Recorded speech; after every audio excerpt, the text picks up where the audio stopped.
잘 오셨습니다. 더운 날 시원한 데 가서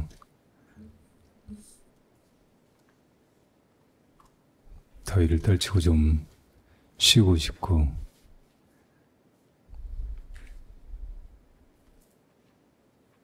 편안하게 살고 싶은데 또 추하루라고 이렇게 부처님 전에 나와서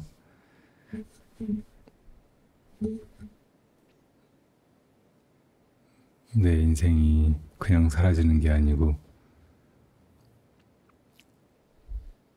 스승의 가르침 따라 사는 길이고 나 역시 언젠가는 스승이 되어서 내 살아가는 모습이 뒤따르는 사람들에게 소중한 이정표가 되기를 기억하고 살아가는 여러분들의 마음이 장하기 이를 데 없습니다.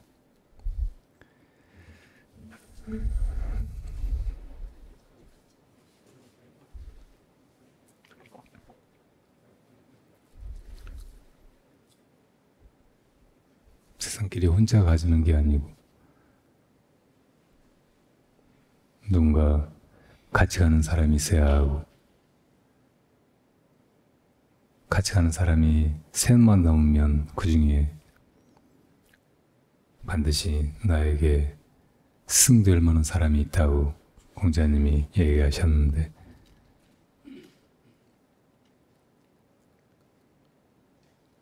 살아가면서 어쩌면 제일 소중하고 귀한 인연은 그런 좋은 스승을 만나게 되는 일입니다.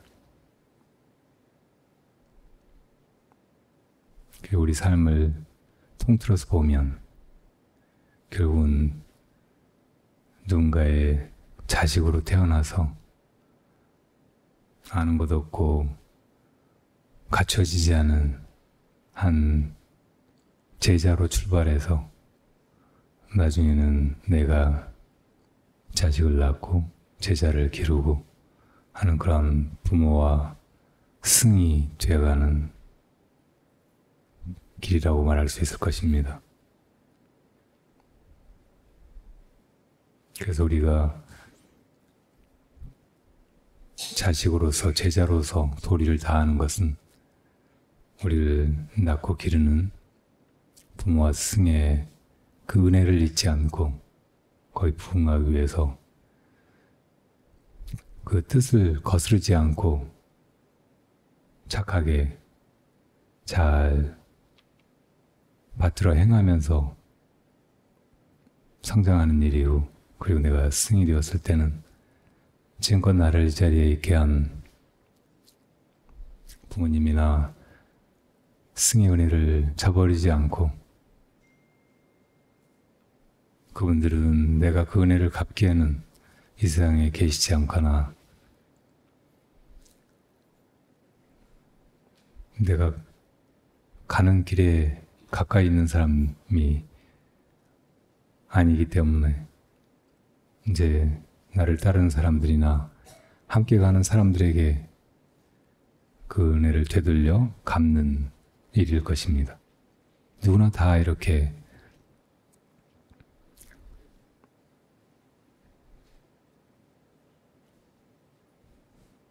학생과 아이로 출발했다가 나중에는 스승이나 부모가 되는 그런 길을 가고 있다고 말할 수 있습니다.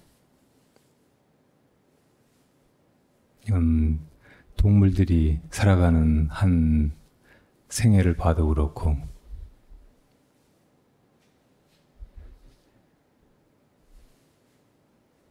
이 인간 세상에 지금껏 살았던 수많은 사람들의 생로병사를 돌아봐도 그렇고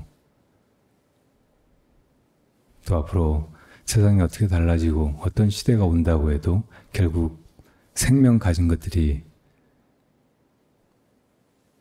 살아가는 삶의 길은 그러할 것이기 때문에 너무나 보편하고 보편적이고 타당한 삶의 질서요. 핵심적인 의미와 주제라고 말할 수 있을 것입니다.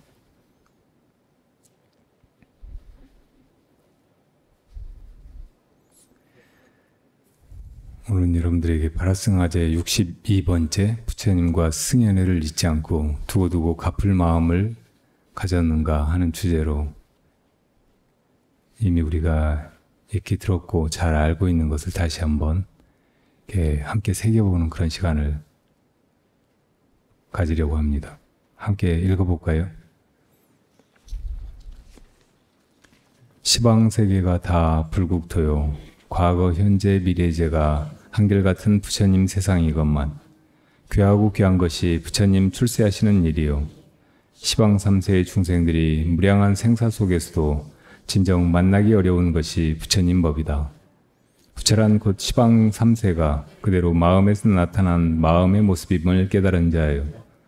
따라서 실로 불법이란 우리 중생의 마음을 직지하여 당장 견성성불하게 하는 것인데, 이렇게 견성성불하여 부처님의 해명을 이어 다른 중생의 스승된 일을 조사라 한다.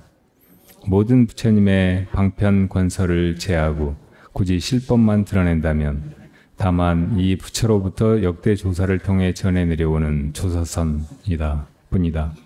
아무도 부처님의 안중을 벗어나지 못하며 일심 밖에는 아무것도 없듯이 이 세상 모든 것이 이미 성불해 있고 마음 가진 일체 중생이 이미 다 언젠가는 조사가 되고 부처가 되어 자타를 미망의 생사에서 건지는 선의 대회 가운데 있다.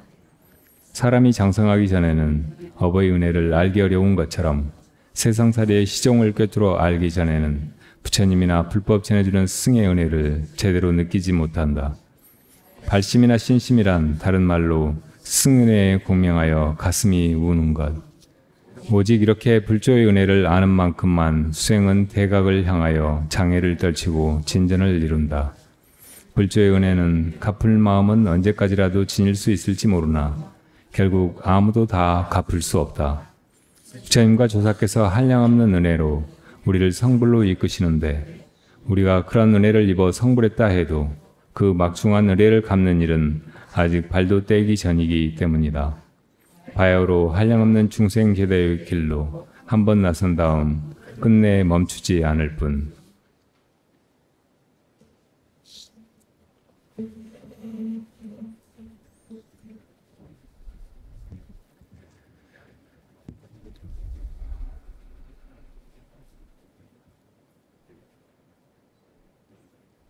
요즘 부쩍 세상 살기가 힘들어서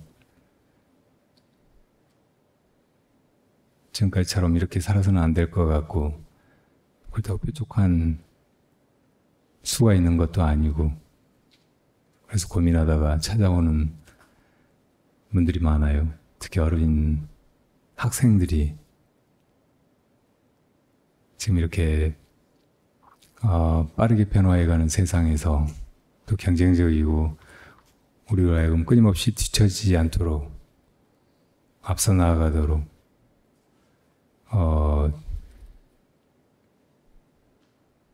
떳떳하고 다른 사람 앞에 내세울 만한 그런 사람이 되도록 독촉하는 그런 사회적인 분위기나 교육 풍토 속에서 많은 젊은이들이 위기의식을 느끼거나 불안하거나 혹은 자신감이 없어지고 우울하고 또 심하게 뒤처지거나 도태돼 가는 중이라고 느끼면서 그런 심중의 좌절감이나 뼈저린 이 자아의 아픔을 안고 와서 호소하는 것 같아요.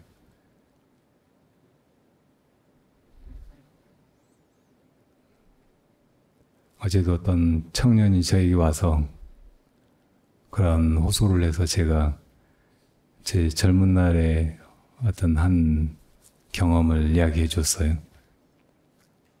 제가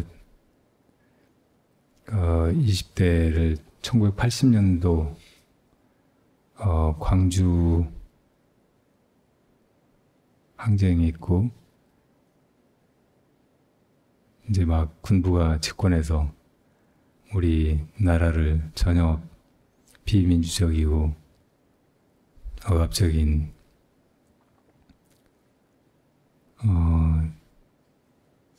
많은 지성들에게는 감옥 같고 또 그 시대를 살아야 했던 사람들에게는 암흑 같은 그런 때를 저도 고등학교, 대학교를 다니면서 사는 걸 힘들어 했었거든요. 어떻게 살아야 할까? 무엇을 해야 할까? 이 세상은 어떻게 달라져야 할까? 근데 저는 계란 같고 이 세상은 거대한 바위 같았어요. 거기 부딪혀도 세상 하나도 달라질 것 같지 않은데 결국 무의미하게 부서지는 건 나 자신밖에 없을 것 같은 그런 좌절감 속에서 항상 힘들어하고 방황했거든요. 근데 나중에 너무 다행스럽게도 불법이나 수행이라는 걸 알게 됐어요. 이것만이 내가 갈 길이고 돌파구라고 생각했습니다.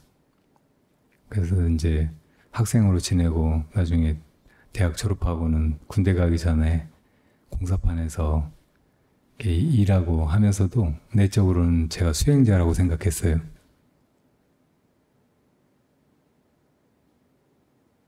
근데 항상 마음이 어딘가에 쫓기는 것 같고 빨리 뭐 깨달음이든 영적인 무슨 체험이든 뭔가 결실이 있어야 될 텐데 그런 건 나타나지 않고 늘 하루도 뭐 그런 거대한 내 안의 근원적인 변화를 추구하지 않은 적은 없었는데 그런 일은 좀처럼 안 일어나더라고요.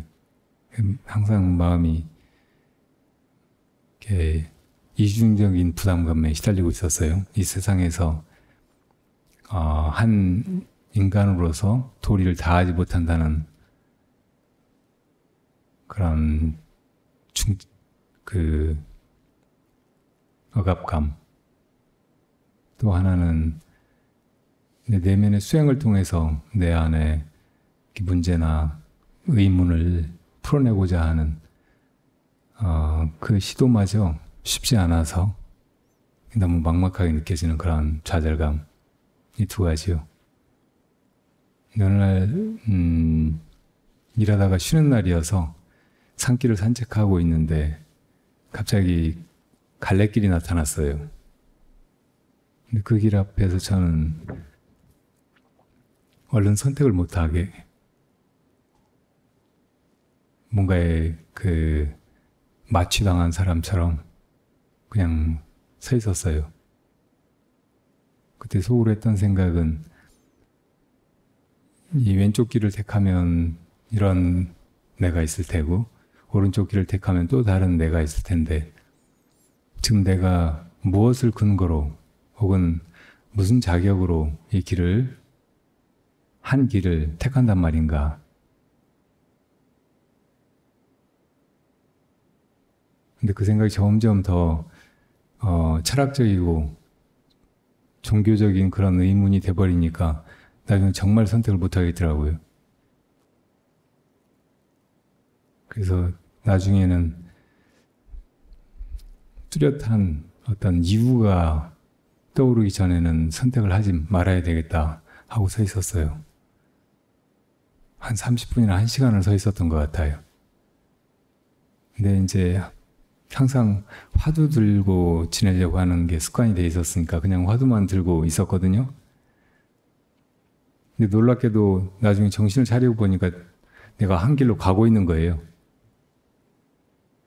내면적으로는 전혀 그렇다 이 길이다 이런 선택을 하지 않았고 그 길로 발을 떼지 않았는데 그때 바로 이거다 하는 그런 생각이 흥분에 가깝게 머리를 뒤흔들더라고요. 아, 이렇게 사는 거구나. 이렇게 인생은 가지는 거구나. 그동안 나는 내가 인생의 주인이 돼서 길을 선택하고 결정을 하고 미래에는 이러이러한 사람이 되기를 목표로 정해서 그 길로 열심히 돌진해 가야 된다고 생각했는데 진짜 산다는 건 그런 게 아니로구나. 이런 자각이 일어난 거였어요. 그러니까 나의 이 에고가 그런 기로에서 한 길을 정하고 그 길을 통해서 무슨 목적지에 이르겠지 하고 이렇게 나아가는 것이 아니고 내 안에 훨씬 더 심오하고 근원적인 그러면서 더 지혜롭고 자유로운 무엇인가가 있어서 이런 결정을 해나가는구나. 그리고 그것이 내 삶의 길이로구나. 내가 실제로 살아가야 될 인생이로구나. 이렇게 느낀 거예요. 근데 그렇게 한 번 느낀 뒤로는 한 번도 이제 무슨 문제가 생겨서 이렇게 할까 저렇게 할까 하고 망설인 적이 없어요. 그냥 다 그렇게 일어난 일이었어요. 가끔 어떻게 해서 출가를 했느냐고 묻는 사람도 있는데 그 사람들 질문에 제가 흔히 하는 대답이 컴퓨터가 가라고 해서 왔어요. 이렇게 하는 대답이 나중에 출가도 그렇게 일어났거든요. 출가를 할까 말까 고민하고 했으면 며칠을 뜬 눈으로 지새도 답을 못 얻었을지 모르는데 그냥 그날은 그냥 나서서 떠나온 거예요. 그렇게 됐어요. 뭐 그 얘기까지 하자면 너무 길어서 간단하게 이야기하자면 제가 학교에서 그 전산실 컴퓨터를 이용해서 소설을 쓰고 있었거든요. 그 전에 공사판 일하다가 이제 같이 사는 동생이 여기 와 있는 노을거사인데 그 노을거사가 형이 지금 막노동에서 그걸로 집세도 내고 술 한잔씩 하고 이렇게 먹고 사니까 그런 생활이 엄청 도덕적이라고 생각할지 모르지만 경제학도로서 분석해 보면 그건 자기 노동력밖에는 이 육체적인 노동력밖에는 팔 것이 없는 다른 한 노동자의 일자리를 뺏는 것에 불과하다는 거예요. 그러니까 형만 가진 그런 능력을 써서 뭔가 일을 하는 것이 좋지 않느냐고. 하도 그래서 그럼 내가 뭘 하면 좋겠냐고 했더니 소설을 써보래요. 제가 옛날에 소설 습작을 한 적이 있어서 그걸 이제 한번 봤는지 그쪽으로 가면 형이 성공할 것 같다고. 근데 마침 이제 그 건축 공사장에서 이런저런 사고가 연달아 일어나더라고요. 그리고 그게 그만두라는 신호 같고 나중에 정말 그만두게 되더라고요. 그래서 이제 속으로는 출가할 생각이 있었지만 뭐 이런저런 조건 때문에 될 수 있으면 출가를 안 하고 세상에서 이 내 안의 어떤 자각이나 변화를 경험하고 싶었고 세상에서 내 할 도리를 다하면서 사는 것이 그래도 의미 있는 일이라고 얘기했으니까 이제 뭐 출가를 어떻게 할까 언제 할까 이런 생각은 굳이 안 하고 지냈는데 이제 그래도 막연히 출가하게 되지 않을까 이런 생각이 있었으니까 소설 쓰는 일을 이 세상에 내가 마지막으로 의미 있게 해야 될 한 가지 일이다 생각하고 시작했어요. 주로 이제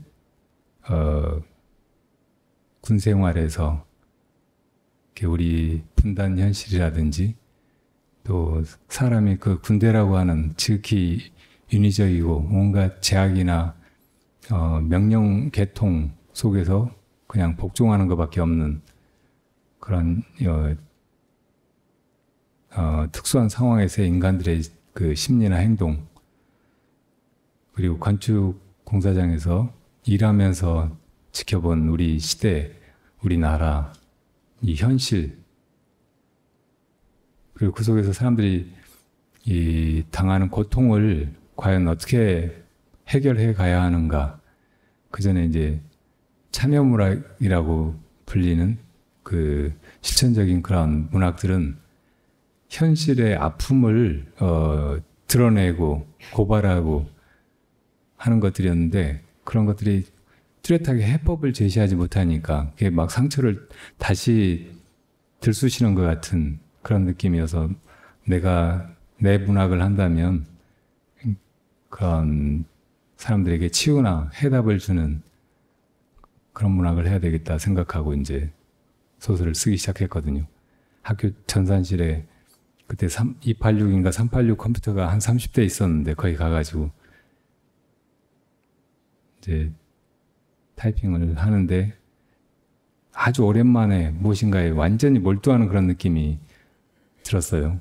그런 몰두는 일종의 산매 같은 것이어서 피곤함도 있고 잠도 있고 막 그냥 온전히 엑스타시 같은 상태에서 그런 일을 하게 되거든요. 정말 며칠 잠 안 자도 너무 마음이 행복하기만 하고 재밌고, 아주 재밌는 소설을 읽으면 잠 며칠 안 자도 하룻밤 잠 안 자고도 읽잖아요. 그래도 피곤한 줄 모르고. 근데 자기가 쓰는 일은 자기 안에 상상력이나 영감을 따라가는 것인데 그 즐거움이나 흥분이 한 10배쯤 더 강한 것 같아요. 그래서 그런 도취 상태에서 이제 한 달 정도 작업을 하니까 소설이 많이 돼갔거든요. 근데 어느 날 가서 이렇게 쓸데없는 얘기를 계속해도 되나 모르겠네. 가서 작업을 하다가 점심 먹고 왔어요. 근데 그때 도스라고 하는 걸로 이렇게 들어가서 뭘 어떻게 해야 된다고 하는데, 저는 그냥 워드만 하면 되니까 그걸 다 적어가지고 그 순서대로 가서 이제 컴퓨터를 쓰고 그 디스켓에다가 정보를 뽑아놓고 이제 다음날 또 끼워서 작업을 하고. 근데 가끔 프린트를 해놔야 된다는 얘기를 들었거든요.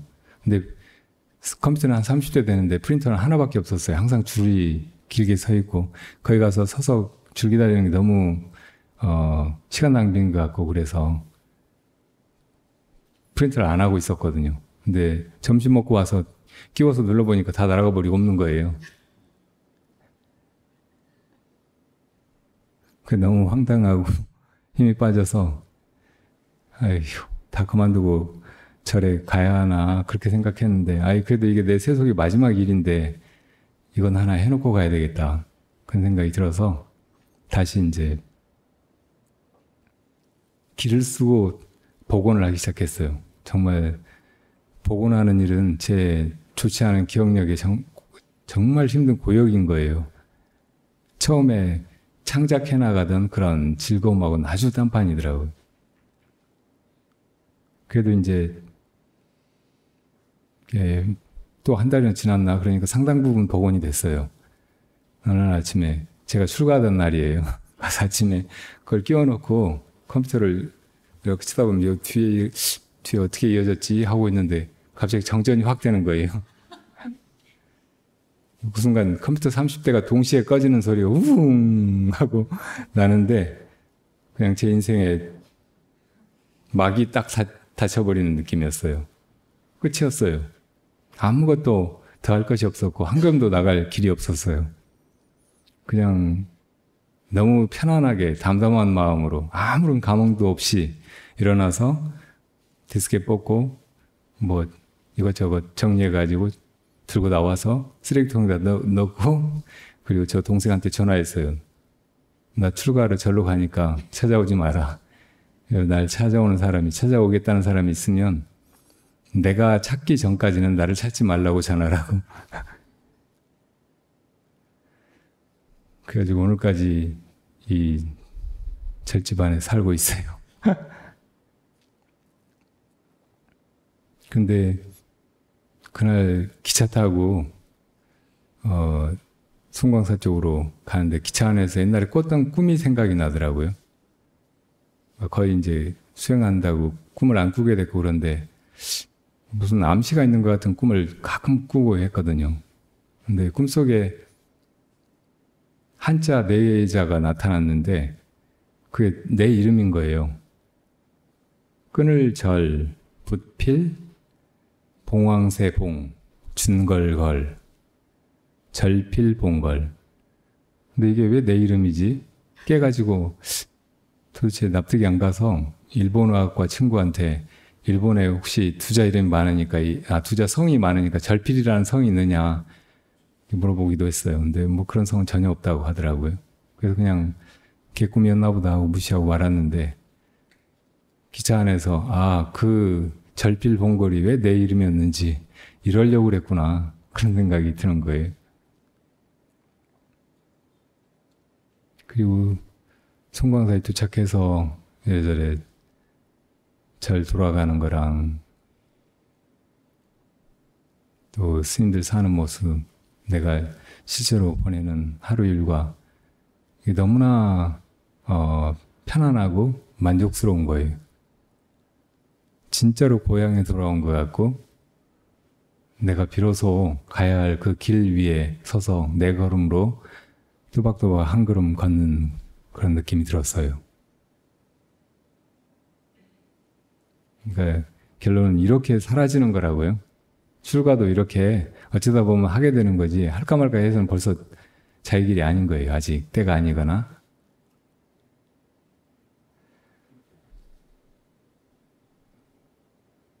우리 절에서 일어나는 일들도 가끔 좌충우돌하기도 하고 누군가 결정을 내려야 될 일도 많고 그렇지만 대부분은 저는 그냥 인연 따라서 그렇게 되어가도록 해요. 그리고 제가 결정을 내려야 될 때도 내가 한다 이런 생각을 될 수 있으면 피하고 내가 어떻게 하나 보자 하는 마음으로 그냥 보고 있어요. 근데 그냥 이렇게 돌아가요.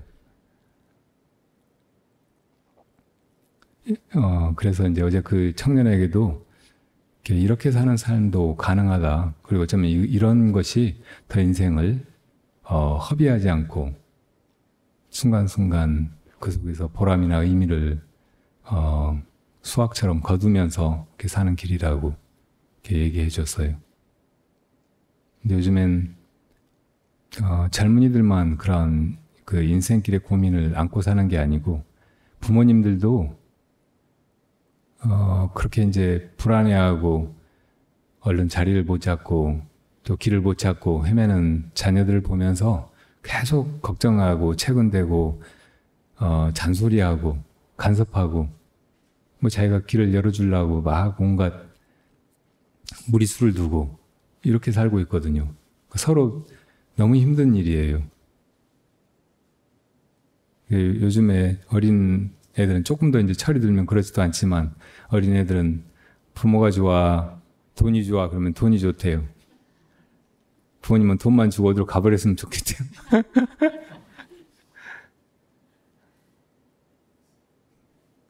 이게 무슨 부모 자식 간의 이 처참한 막장이에요. 부모님들이 사실은 자기 인생도 어떻게 살아야 할지 모르면서 정말 무엇이 중요한지 나중에 또 세상이 어떻게 달라져 갈지 모르는 상태에서 그냥 지금까지 자신들이 걸어온 불완전하고 사실은 주춤주춤하고 계속 회의 속에서 걸어왔던 그 인생길에 비춰보고 자식들도 그렇게 살아야 되지 않겠느냐, 그렇게 사는 게 조금 더 안전하지 않겠느냐, 그렇게 사는 게 조금 더 저희 가서 후회하지 않는 길이지 않겠느냐, 이런 아주 불확실한 느낌으로 그냥 괜히 남의 인생에 개입하는 거예요.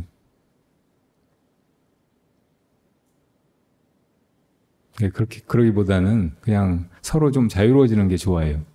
자기 인생을 열심히 사는 게 좋단 말이에요.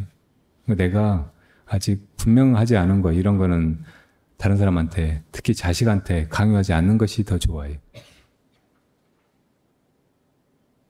그보다는 그냥 자식의 처지 그리고 심경을 잘 헤아리면서 그냥 좋은 친구가 되어주고 인생의 동반자가 되어주고 하는 것이 훨씬 더 지혜로운 일이고 서로의 관계에도 도움이 되는 태도예요.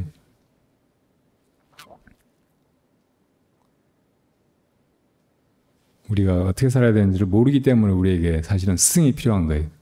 여러분들은 다 부처님이 이 동서고금의 모든 인간들에게, 모든 중생들에게 가장 위대하고 완전한 그런 사표라고 이렇게 믿어서 이 길로 온 것이잖아요.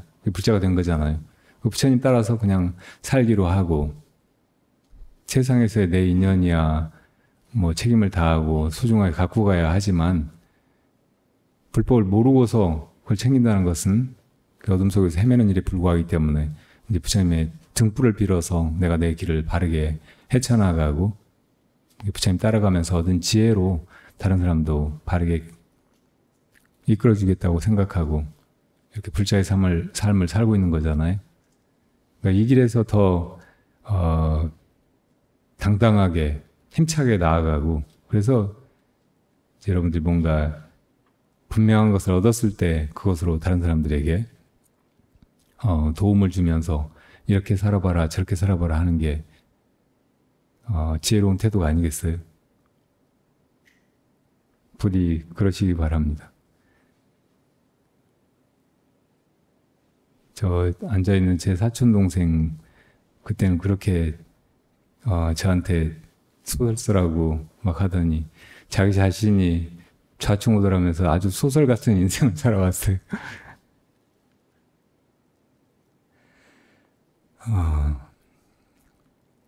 살아보면 그 과정에서 헛된 것이 아무것도 없고 그게 또 내가 걸어오면서 배워야 할 것들이 있어서 그런 길로 걸어왔다는 그런 뒤늦은 깨달음이 다 있어요.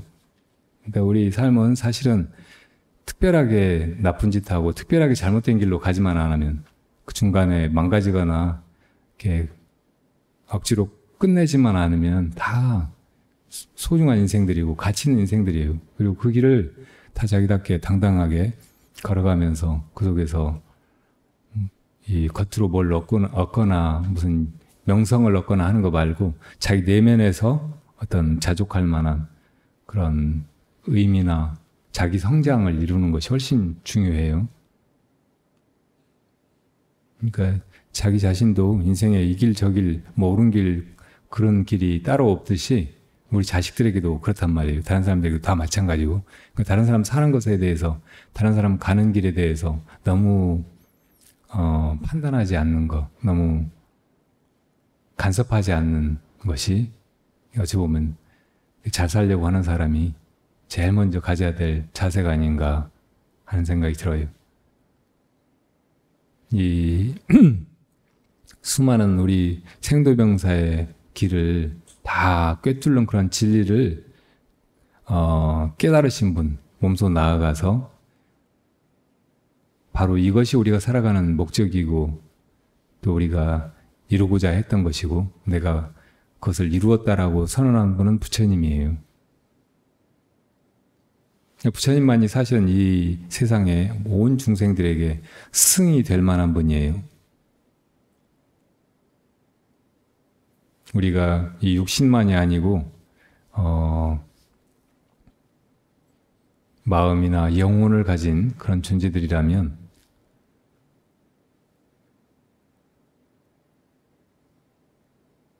그 마음의 길, 마음의 인생길에서 무엇을 지향해야 하는가, 어디 이루어야 하는가 이걸 증험을 통해서 깨달으신 분이 부처님이라는 말이에요. 육체는 사람마다 처한 조건이 다르고 또 자기 타고난 것들이 다르고 하니까 그렇게 살아가지만 영적으로는 우리가 부처님을 스승 삼고 부처님처럼 되기 위해서 부처님 닮으려고 그렇게 살아가는 것이 결국 이 인생 길을 찾은 것이에요. 여러분들이 오늘은 그런 확신이 보다 분명하고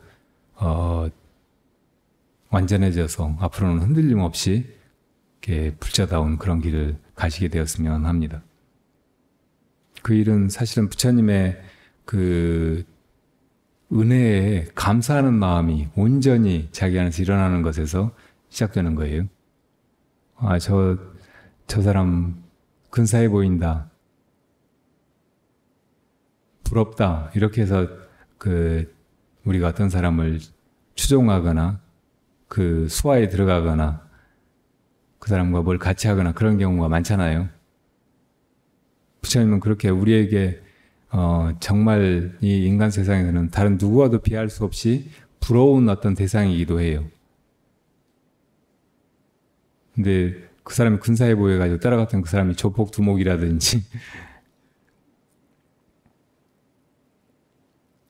혹은 한 분야에서는 뛰어난 사람이지만 인격적으로는 완전히 제로인 사람이라면 나중에 실망하고 그 사람을 끝까지 승으로 따를 수가 없잖아요.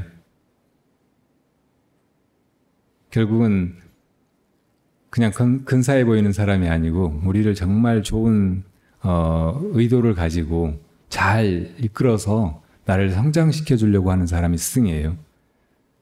완전한 스승은 그 제자를 나와 같아지도록 심지어는 나보다 더 나은 존재가 되도록 그렇게 이끌어 줄 수 있는 분이에요.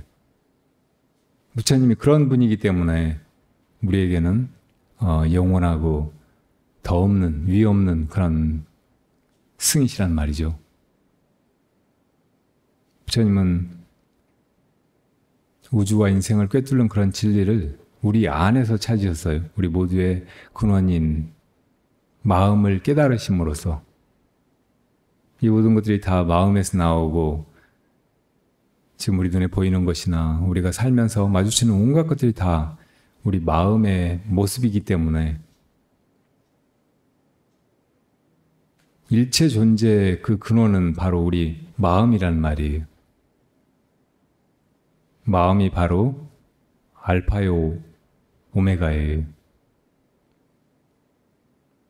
다른 종교나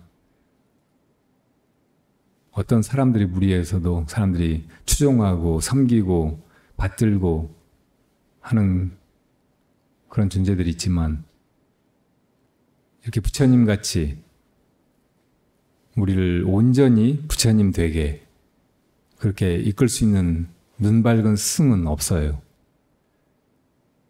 부처님이 그것을 깨달아서 더군다나 우리 모두의 근원으로서 그걸 깨달아서 우리가 거기로 돌아가는 것이 우리를 완성하는 길이고 우리를 이 모든 불완전함과 고통에서 건지는 것이라는 것을 아셨기 때문에 그걸 우리에게 정말로 가르쳐 주셨기 때문에 먼저 그런 부처님의 은혜에 우리가 크게 마음이 공명하지 않으면 안 돼요. 부처님은 2500년 전에 인도에서 돌아가신 분이다. 이렇게 생각하지 마세요. 조금 더 이제 큰 눈으로 이 시공을 꿰뚫어 봐야 해요. 요즘엔 이제 모든 사람들이 진리라고 하는 것의 그 척도를 과하게 두는 수가 많잖아요. 그래서 과학자들이 어떻게 얘기하면 그건 논박할 수 없는 것이라고 그렇게 믿어요. 과학자들은 이 우주는 빅뱅으로 생겨났다고 하잖아요.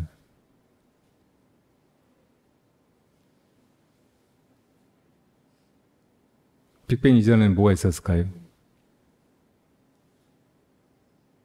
만약에 이제 이 우주가 이렇게 가다가 언젠가는 빅컬랩스로 완전히 없어져서 시간도 공간도 없는 제로로 돌아가 버린다고 할 때 그럼 그게 영원한 끝일까요? 아니면 다시 빅뱅이 일어날까요?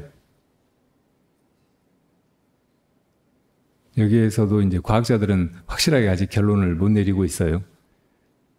근데 빅뱅이 만약에 모든 것의 원인이었다면 그럼 빅뱅은 왜 일어났는가? 빅뱅 이전에는 무엇이 있었는가? 이것도 규명을 해봐야 되잖아요. 근데 빅뱅은 빅뱅이 일어날 만한 그런 여건이 있었으니까 거기서 일어났을 거 아니에요. 그리고 그런 원인 없이 그냥 일어난 일은 이 세상에 아무것도 없다고.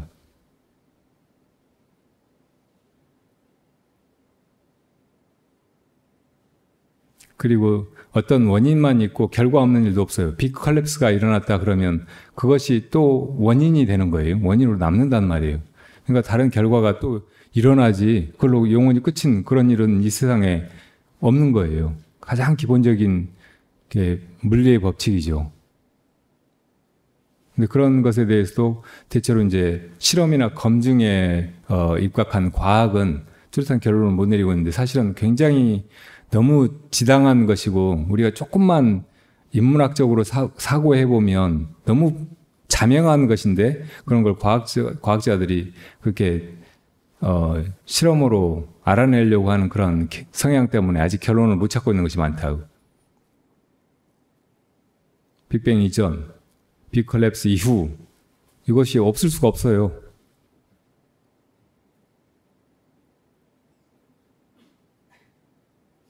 그걸 굳이 이야기한다면 바로 우리 마음이라고요. 그건 또 이제 양자 물리학에서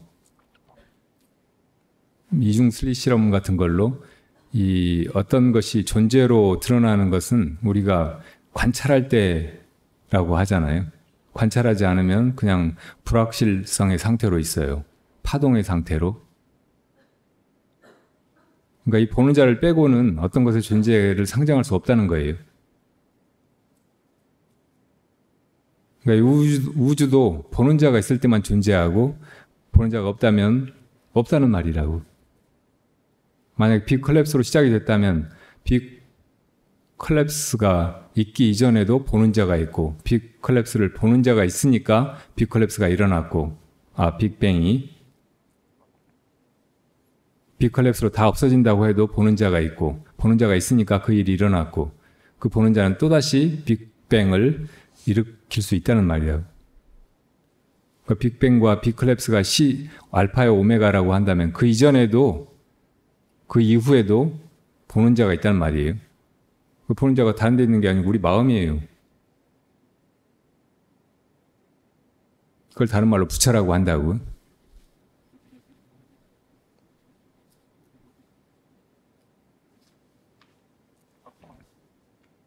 그러니까 이런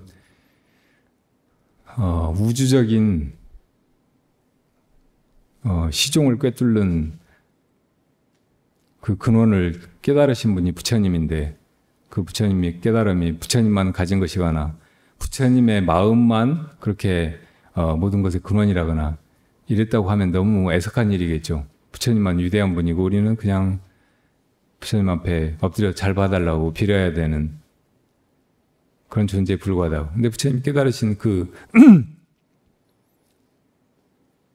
사실적인 진리가 바로 우리 모두의 근원이 부처님 깨달으신 그 마음이라는 거예요. 누구든지 다 이것을 이미 가지고 있고 이것이 완전히 드러나는 때가 있다는 거예요. 성불할 때가 있다는 말이죠. 그러니까 그 성불의 길로 나아가는 것이 우리 인생의 혹은 이 무한히 반복되는 생로병사의 궁극적인 종착역이라는 거예요. 그러니까 그렇게 나아가기 위해서 모든 존재들이 이렇게 살고 있다는 말이에요. 만약에 이것을 받아들일 수 없고 인정할 수 없고 배워서 잘 알지 못한다면 우리 살아가는 건 너무 어이없어요. 어쩌다 보니까 그냥 이렇게 생긴 거예요. 이 허무감, 이 무의미함, 이 부조리 이걸 사람들은 견딜 수가 없으니까 이제 무슨 신이라든지 뭐 이 우주 밖에 어떤 절대자 막 이런 걸 생각으로 만들어낸다고. 그런 게 이제 이 우주적인 진리 말고 엉터리 온갖 종교 이런 걸 낳는 거예요. 인류는 부처님 이전에도 그랬고 부처님 당시에도 그랬고 지금도 그렇고 앞으로도 그렇고 계속 이런 인간들의 미혹함에서 비롯된 잘못된 믿음 속에서 사람들은 계속 길을 잃고 헤매요. 누구든지 다 결국은 부처님이 그 깨달은 그것을 깨닫기 위해서 이렇게 살아가고 있다는 거. 그 정말로 그 길로 나아가서 언젠가는 그렇게 실제로 되는 것, 이것만이 정말 이 우주에 실제하는 그 근원의 진리, 이것을 깨닫는 길이고, 거기에 부합해서 일치된 그런 삶을 살아가기 시작하는 거예요. 이것이 이 삶의 덧없음이나 부조리에서 벗어나는 길이에요. 순간순간을 자기 인생의 아주 작은 몸짓 하나, 걸음 하나하나 이것으로부터 소외되지 않는 길이에요.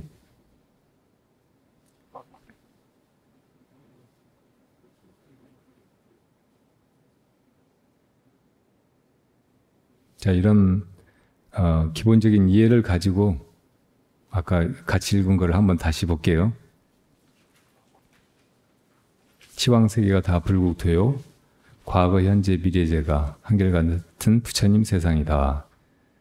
공간적으로는 동서남북, 상하, 그리고 동서남북 사이에 또 사우, 그래서 이제 8방의 상하를 합한 10방위를 상정할 수 있는데, 이게 바로 이제 온 우주를 다 말하는 거예요.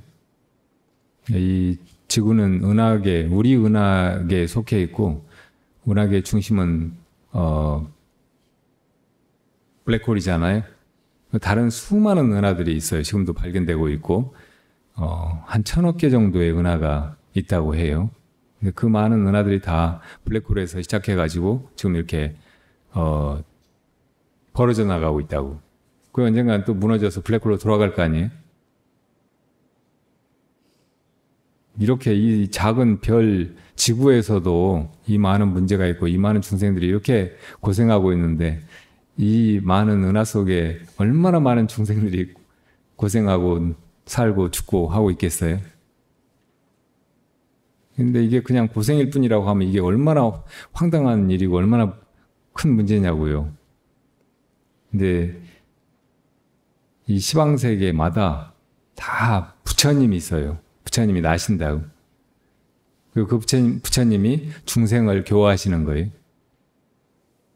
삼천대천 세계마다 다 불찰이고, 거기엔 부처님이 때가 되면 또 출세하셔서 중생을 교화하신다고 우리 석가모니 부처님이 이야기하셨잖아요. 이걸 알고 보면 다 불국토마다 도량이에요. 우리가 이 괴로운 생사에서 벗어나서 괴로움이 없는 완전 무결한 그 자기 본성, 근본 마음으로 돌아가기 위한 그 수행의 장이란 말이에요. 이렇게 알고서 저 하늘의 수많은 별들이나 은하를 본다면 이게 정말 장엄하고 아름다운 모습이겠죠. 그렇지 않다고 생각하면 그냥 미학적으로는 아름다울지 모르지만 너무 참 황당하고 납득할 수 없는 고통의 도가니일 뿐이라고. 시간적으로도 과거, 현재, 미래, 이게 무한히 흘러가는 것 같지만 이 시간은 사실은 시종이 없는 거예요. 우리가 이 시간의 처음도 시간의 끝도 상상을 못해요. 우리 의식 구조가 그렇게 되어 있어서, 한계가 지어져 있어서. 그럼 시간의 시종,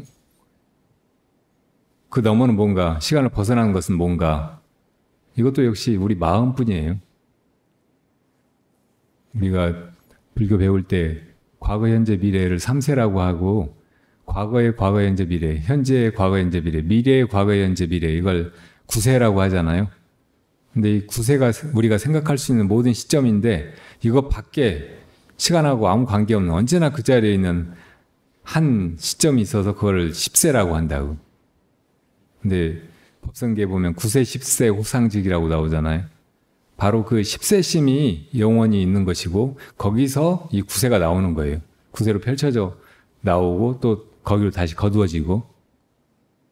그러니까 과거, 현재, 미래에 시종이 있다면 바로 이 10세심 뿐이에요.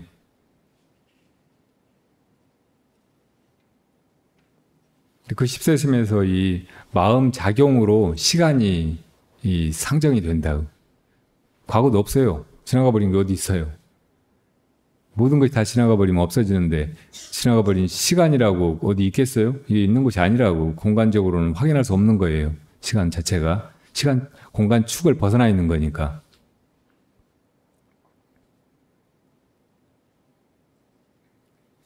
오직 우리가 시간을 생각할 때만 시간이 있다고. 그러니까 우리 생각하는 이 마음, 이거는 시간을 벗어나 있다는 말이에요. 불교의 겁외라는 말 있잖아요. 겁은 무량한 시간, 우주적인 시간을 말해요. 근데 깨닫는 것을 겁 외에 벗어나는 일이라고 가끔 표현한다고. 자기 십세심을 회복하는 일이에요. 이 시간 속에 있는 것은 다 무상하고 처음과 끝이 있지만 이것을 벗어난 영원성은 오직 우리 안에 자기 마음으로만 존재한다고. 근데 어떤 우리는 이 육신을 가지고 있다든지 또 자아를 가지고 있으면 이 시간 개념 속에 들어가게 되잖아요. 그래서 이렇게 이제 살고 죽고 있다 없어지고 막 한단 말이에요. 이게 중생의 생사죠. 그리고 그 과정에서 겪는 것들이 다 무상하고 무상한 것들이 다 괴로움으로 느껴지잖아요. 상처로 남고 아픈 기억으로만 있게 된단 말이에요. 끔찍한 일이죠. 이게 무량하게 거듭된다는 것은. 여기서 벗어나게 하려고 우리가 본래 어떤 존재인가를 깨우쳐 주시려고 그 시간에 가끔씩 부처님이 나타나신다고. 석가모니 부처님은 2633년인가 전에 이 사바세계에 오신 부처님이에요. 그 과거에도 많은 부처님들이 계셨고 미래에도 수많은 부처님들이 또 오실 거고. 그러니까 우리도 언젠가는 그렇게 부처님이 되기 위해서 지금 이렇게 한 중생의 모습을 가지고 수행해가고 있다는 말이. 이렇게 미래에 천불이 되려고 석가모니 부처님이 과거세 연등 부처님에게서 수의를 받고 미래에는 석가모니 불이 되리라 하는 그 수기를 실현해서 이 세상에 부처님은 오신 거고, 또 석가모니 부처님은 다음 세상에 부처는 미륵이라고 그때 미륵비구한테 수기하셨잖아요. 우리도 다 그렇게 사실은 옛 부처님들로부터 수기받은 미래의 부처님들이라고.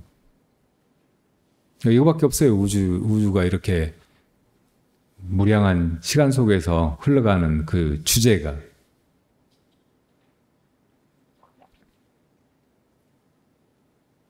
근데 사실 이 세상에 빠져서 이렇게 나무들만 보고 숲을 보지 못하고 살아가는 중생들의 눈에는 부처님은 정말 불가능에 가까운 분이에요. 그런 분이 있을 수 있다는 것. 더군다나 이렇게 우리와 같은 인간의 모습으로 태어날 수 있다는 것, 나타날 수 있다는 것. 그리고 그 깨달은 것을 우리들에게 또 알려주고 우리가 그런 길로 가고 있다는 이 삶의 어떤 목적지와 길을 보여줄 수 있는 분이 있다는 것은. 이렇게 좀 크게 그냥 큰 게 아니고 우주 전체, 시간 전체를 꿰뚫어 보는 그런 안목으로 이 공간과 시간을 보아야 돼요. 그래야 부처님의 존재가 분명하게 우리들에게 느껴진다고. 이게 정립이 돼야 비로소 불자라고 할 수 있고 그 사람의 인생은 이제 더 이상 중생 노름이 아니고 이렇게 성불의 길이 된다고요.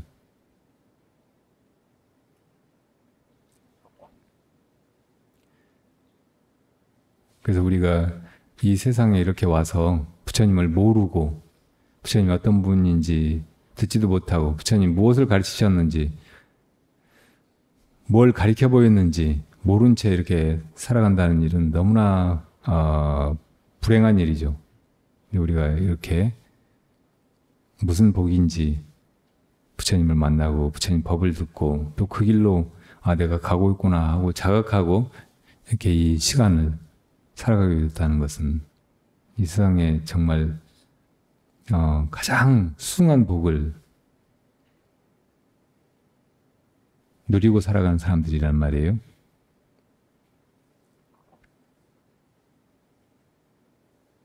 그러니까 우리가 이렇게 살아가는 것을 그냥 시간 보내는 것, 그냥 뭐 이런저런 경험을 이 공간 속에서 해나가는 덧없는 일이라고 여기지 말고 이 마음속의 세상에서 이 모든 것들의 본성인 그 마음을 깨닫기 위해서 이렇게 나아간다는 것을 알고 살아갈 때 비로소 우리가 이제 소외되지 않는 삶을 살게 되고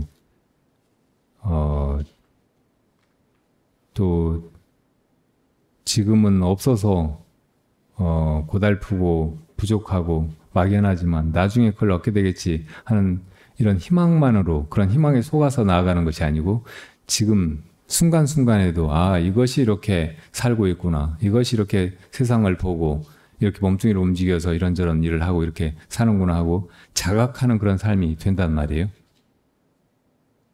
그렇게 살 수 있다면 그 모습이 비록 중생일지라도 부처님과 같은 이 등불을 이미 얻어서 자기 손에 들고 나아가는 삶이에요.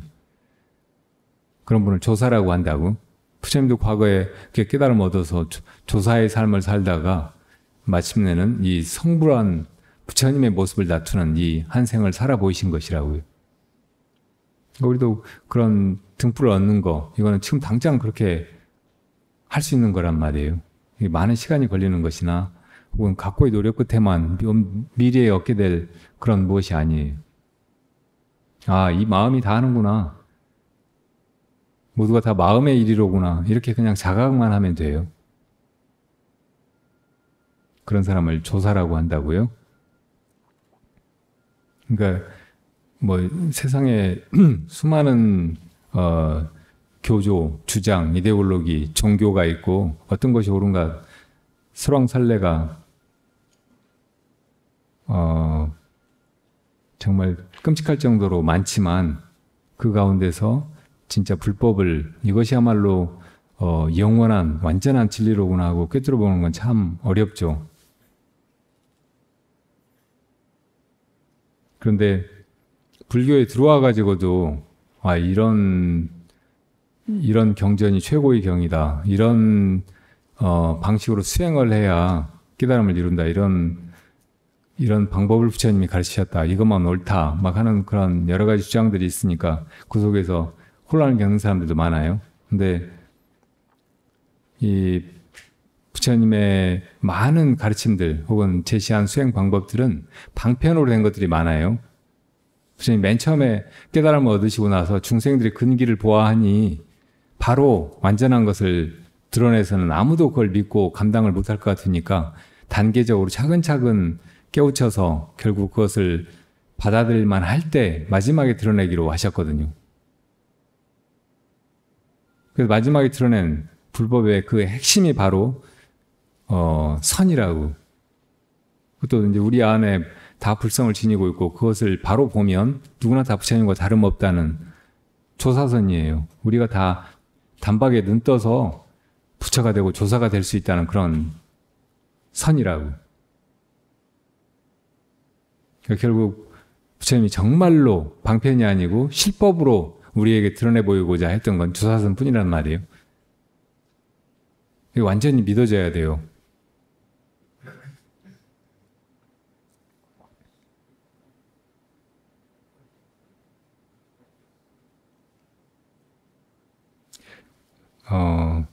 여기 보면 모든 부처님의 방편 권설이라고 되어 있는데 이 권자는 권세의 권자잖아요. 근데 이게 마치 아직 힘이 없는 사람, 남 말이나 듣고 남의 권세에 휘둘리는 사람은 어떻게 못하지만 왕과 같이 이 모든 권한을 자기가 얻은 사람은 그걸 마음대로 쓰잖아요. 이렇게도 하고 저렇게도 하고. 그래서 이 권세 권자가 불교에서 방편 이런 뜻으로 쓰이는 경우가 많아요.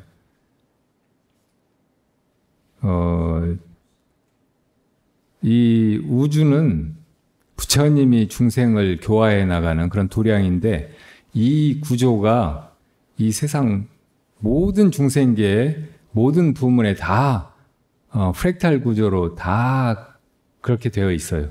갖춰져 있어요.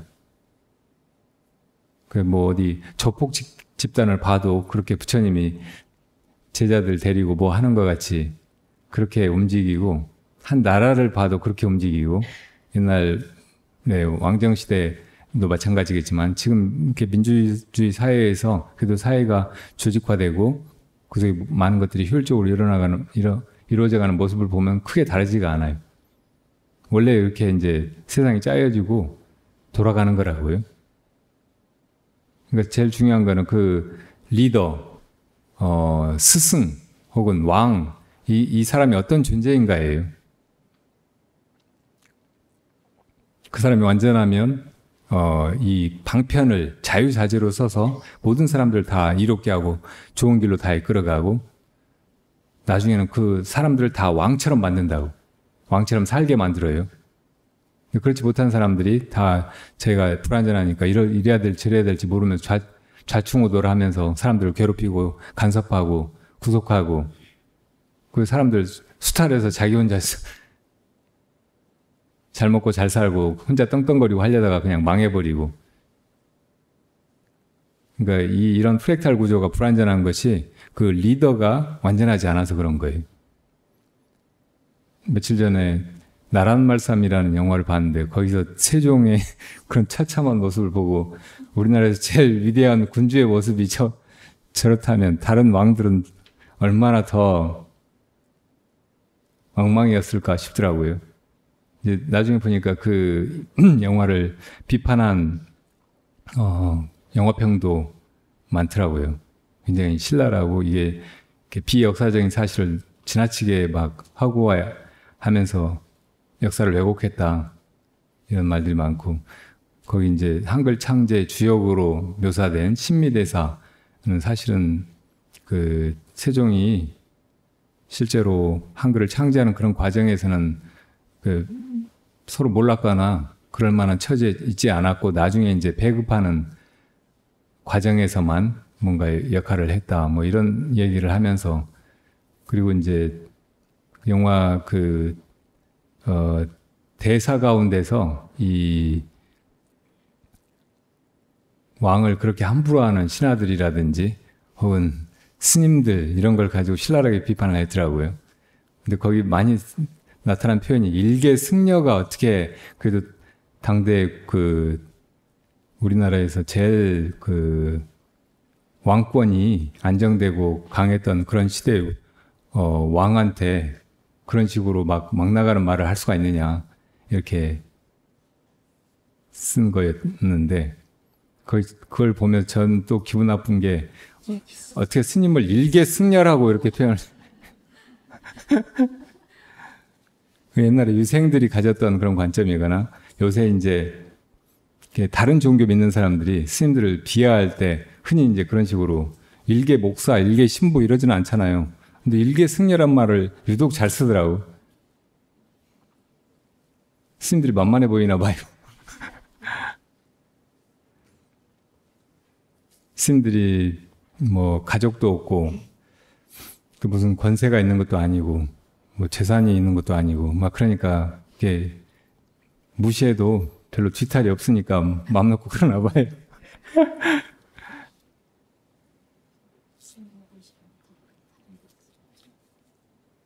근데 어쨌든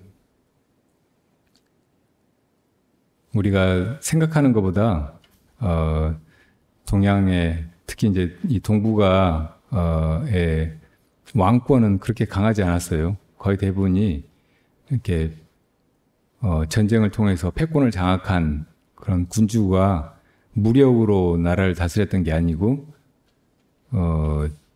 주로 중국 상고 시대에 뭐 중국이라기보다는 이 동북아 상고 시대에 사망오제 같은 성군 시대를 모델로 해서 왕조의 그 집권자들이 덕치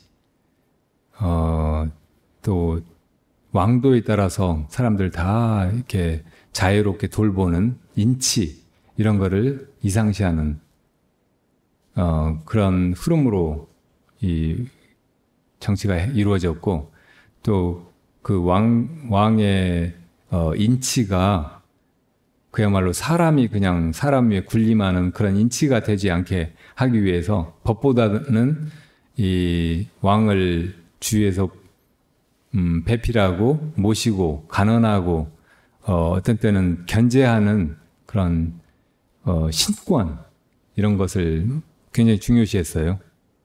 그 옛날부터 이제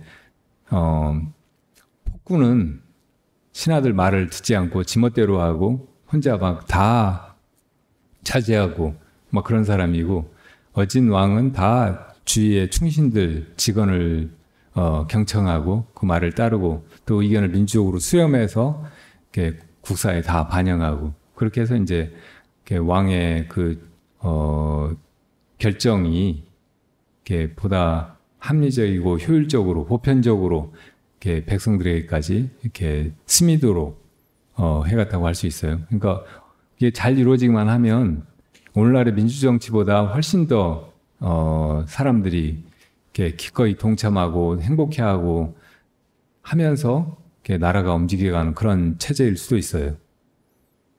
근데 그건 이상이고, 대부분 왕도 좀 무능하거나 혹은 이기적인 그런 심보를 가진 사람이고, 신하들도 다 그냥 자기 정치적인 야욕이라든지 출세에 대한 욕심 때문에 이리저리 당파 만들어가지고 길을 쓰고 막 반대하고 막 그냥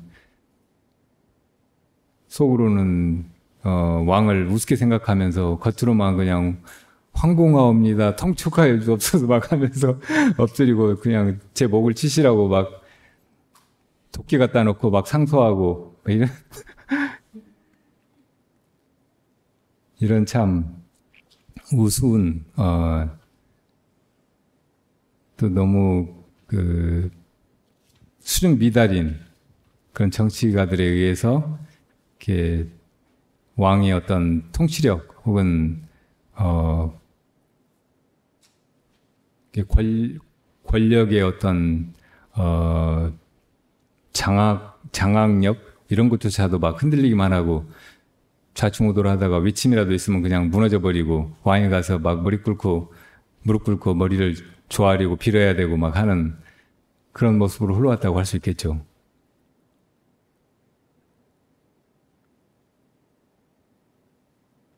그러다가 이제 망해버렸죠. 서양이 제국주의 침탈을 해올 때 과학기술이라든지 혹은 너무 옳고 그름이라든지 명분만 중요시하고 막 그런 걸로 세상을 다 다스릴 수 있다고 생각하고 과학기술의 발전이라든지 사람들의 생활을 실질적으로 향상시키는 그런 일에는 등한히하고 하면서, 제가 최근에 정조에 관계된 그런 다큐멘터리 같은 걸 한두 개 봤는데, 정조가 참 대단한 왕이더라고요. 아버지 사도세자가 정조 나이 12살 때 할아버지 영조한테 미움을 받아서 뒤죽여 갇혀 죽었잖아요. 그 처참한 걸 어린아이가 보면서 속에 굉장히 큰 트라우마가 생겼어요. 그리고 실제로도 이제 그런 당파 싸움에 소용돌이해서 몇 번이나 자객들이 정조를 세자가 된 뒤에도 죽이려고 하고 그랬어요. 왕에 등극하고도 죽이려고 하고. 그래서 이제 정조는 우리가 생각하는 것보다 훨씬 무인으로서의 어떤 자질도 갖춰진 사람이었어요. 본인이 그걸 갖춰야 된다고 생각을 했고, 그래서 이제 사도세자가 무예도부 통지를 처음에 썼다네요. 그거를 이제 나중에 다듬어가지고 완성한 게 정조예요. 그리고 장용령이라고 하는 그 왕 호위부대 같은 걸 만들어서 그걸 나중에 엄청 키웠어요. 그때 이제 그 신하들이 이 병력을 사조직화해가지고 자기 사병처럼 막 그렇게 군대를 가지고 있기도 하고, 또 이제 병조판사나 되면 이 사람이 자기식으로 그 병력을 아무렇게나 쓰면서 사조직화하고 한 그런 경향이 많았거든요. 그러니까 왕권이 정말 심하게 흔들리고 있었는데 그 속에서 이제 이 장영령을 중심으로 해가지고 왕권을 회복한 거예요. 그 실제로 이 정조가 무예 어느 쪽에도 부족하지를 않았어요. 활을 얼마나 잘 쐈느냐면 50발 쏴서 50발 다 140m의 거리에 있는 관역을 50발 다 맞춘 일이 굉장히 많았어요. 거의 대부분 다 그렇게 맞췄다는 거예요. 이제 그 드라마에서 요즘에 이제 활 잘 쏘는 사람들한테 물어보니까 50발을 쏴서 50발 다 맞추는 경우는 평생가에 한 번 있을까 말까 하더라고요. 아주 잘 쏘는 사람도. 근데 정조는 거의 매번 그랬어요. 그 관역은 너무 이제 크고 맞추는 게 일도 아니어서 어떤 때는 이 곤봉을 달아놓고 그걸 맞췄어요. 근데 10발 쏴가 10발 다 맞았어요. 그래서 이제 이 흔들리는 부채를 달아놓고 그걸 쐈는데 그건 5발 중에 4발을 맞췄어요. 이렇게 대단한 사람이었어요. 그 사람이 왕권을 강화해 가면서 패권 군주가 된 게 아니고, 이제 자기 아버지를 제거했던 노론 벽파 이런 사람들을 잘 다루고 쓰고 하면서 그 속에서 이제 그 상호 견제를 이루게 하고 또 왕하고는 이렇게 거의 오늘날의 뭐 공작 정치, 정보 정치 같이 뒤로 이제 심한지라고 하는 노론 벽파의 그 무드머리하고 이렇게 밀서처럼 편지를 주고받으면서 다 내통해가지고 막 그런 일들을 하기도 하고 했더라고요. 그런 지략이라고 할까, 이게 폭이라고 할까 이런 게 참 대단한 사람 같아요. 무슨 일로 이제 어떤 일을 추진하려고 하는데 사람들이 반대한다고. 그러니까 그 노론 벽파 심한지한테 편지를 보내가지고 경이 나서서 반대한다고 하면서 이 궐 밖으로 나가가지고 머리를 벗어놓고 내 목을 치라고 하라고 그런 것까지 다 편지로 얘기해가지고 그렇게 해요. 근데 그 일로 해가지고 이렇게 파직하고 하면서 그때를 넘겨요. 물론 이제 편지에는 나중에 다 복권시켜주겠다 하고 나중에 실제로 이제 또 다른 벼슬을 줘가지고 불러들이고 노론 벽파 이 사람들이 이제 사도세자가 뒤주에 갇혀가 죽을 때 밖에서 음식 먹으면서 조롱하고 했던 사람들이래요. 그러니까 그 사람들 보고 어린 정조는 치가 떨리고 그냥 분한 마음을 어떻게 하지를 못해가지고 그냥 몸을 어떻게 가누지를 못할 정도였다고. 근데 나중에 그런 사람들을 그렇게 쓰는 거예요. 제거하지 않고. 그러면서 이제 자기를 만천 명월 주인홍이라고 낙관 같은데 그렇게 이제 파서 그렇게 자호를 했거든요. 그러니까 이 세상 모든 강물 위에 달빛이 비추면 물마다 그 달 그림자가 비추잖아요. 그러니까 자기가 속으로 품고 있는 왕도 정치의 그런 이상 이것이 모든 사람들에게 다 비춰서 모든 사람들이 다 이렇게 사는 게 편안하고 나아지고 행복하기를 바라는 그런 마음으로 이렇게 해갔던 거죠. 신하들이 별 사람이 다 있고 다 사실은 권력욕으로 장파 싸움이나 하고 왕 옆에서 막 그냥 충성하는 척하고 막 하면서 왕을 독살하기도 하고 막 그런 사람들 속에서 그렇게 해간 거예요. 그러니까 이런 왕이 이조 그 역사에 있었다는 것은 정말 놀라운 일이에요. 세종의 시대보다는 훨씬 더 험난하고 막 그런 사림의 정쟁 같은 게 심했던 때이기 때문에 그렇게 세종대왕처럼 많은 업적을 남기지는 못했을지 모르지만 그 사람의 됨됨이라든지 그 품었던 이상은 참으로 훌륭한 그런 군주였음이 틀림없어요. 근데 이런 왕은 어쩌다가 하나씩 가물에 콩나듯이 나올까 말까 하고 다른 대부분의 왕들은 웃기지도 않아요. 영조만 해도 사도세자를 그렇게 죽인 게 자기가 애를 버려가지고 그냥 막 기죽어가지고 말도 못하고 미친 짓이나 하고 그렇게 만들어가지고 결국은 죽인 거예요.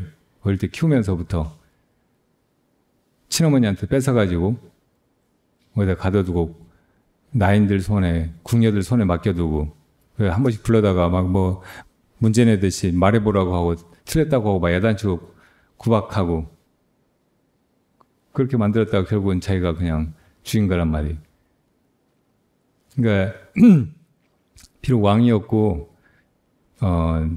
왕위를 잇는 세자를 잘 가려서 이제 훌륭한 왕으로 만들어야겠다는 그런 좋은 이상이 있었을지라도 사람 다루는 걸 모르는 거예요. 그리고 어떻게 보면 그런 게 자기 욕심이거나 아주 유치할 정도의 어떤 시기심이에요. 자기 너보다는 내가 낫다, 아버지가 낫다. 남자들한테는 약간 그런 게 있거든. 자기 자식이라고 해도 서로 막 이렇게 견제하고 겨루고 다투고 막 하는 그런 마음이 있어요.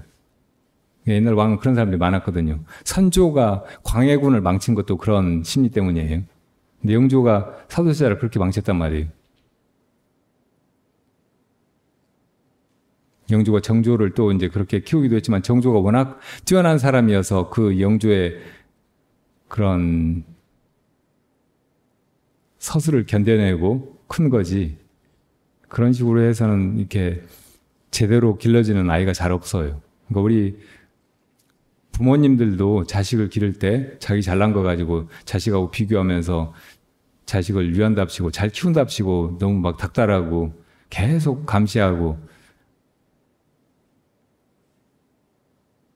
이래저래 재고 판단하고 막 그렇게 하면 안 돼요. 그렇게 하면 다 버린다고. 너무 쓸데없는 얘기 많이 했어요.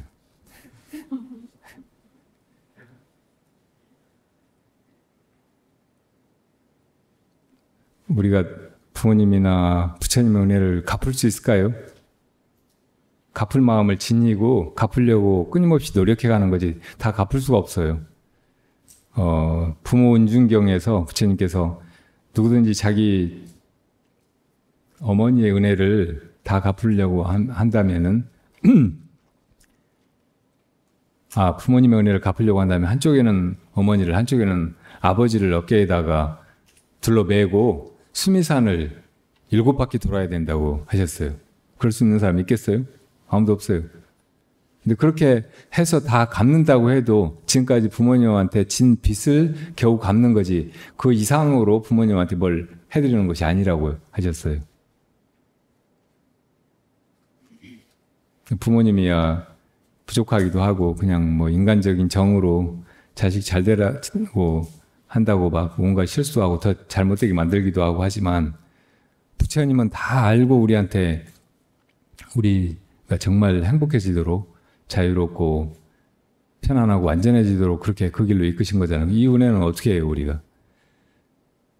수미산이 아니라 어디